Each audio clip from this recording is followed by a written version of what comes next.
আজ আপনাদের সামনে হাজির হয়েছি বহু পুরনো এক রাজবাড়ি থেকে গুপ্তধন উদ্ধারের ভিডিও নিয়ে। এই ভিডিওতে দেখা যায় একজন লোক যখন মেটাল ডিটেক্টর নিয়ে এক রাজবাড়ির পাশ দিয়ে যাচ্ছিল, তখন মেটাল ডিটেক্টরের সিগন্যাল পেয়ে সেই জায়গাটা কুড়তে শুরু করে। কুড়ার এক পর্যায়ে মেটাল ডিটেক্টর দিয়ে নির্দিষ্ট জায়গাটা চেক করলে দেখা যায় এই জায়গাটায় কিছু একটা রয়েছে।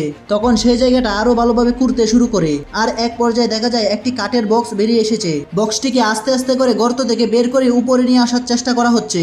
এক পর্যায়ে গর্ত থেকে বক্সটি বের করে নিয়ে আসা হয় এবং বক্সটি ভালোভাবে পর্যবেক্ষণ করে বক্সটি আস্তে আস্তে খোলা হয়। বক্সটি আস্তে আস্তে খোলার পর এক পর্যায়ে দেখা যায় সেখানে বড় একটি পুতুল রয়েছে এবং সাথে একটি স্বর্ণের চাকুর ভিতরে আর একটি স্বর্ণের আংটি ঢুকিয়ে রাখা হয়েছে। স্বর্ণের চাকু থেকে আংটিটা খুলে উদ্ধারকারী টিমের একজন আংটিটা তার হাতে পরে নেয়। তাছাড়া বক্সের ভিতরে কিছু টাকাও রয়েছে, এগুলা মাটির নিচে বহুদিন থাকার পরে পুরনো হয়ে ছিঁড়ে গিয়েছে। এবার বক্সের ভিতর থেকে পুতুলটি বের করে হাতে নেওয়া হয় এবং দেখা যায় এই পুতুলটি মাটির তৈরি, তাই এই পুতুলটি না নিয়ে ওই গর্তের ভিতরে আবার রেখে দেওয়া হয়।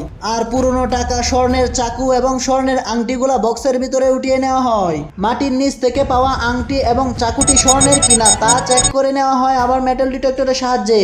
আর সেখানে দেখা যায় এগুলো আসলে অরিজিনালি গোল্ডের তৈরি।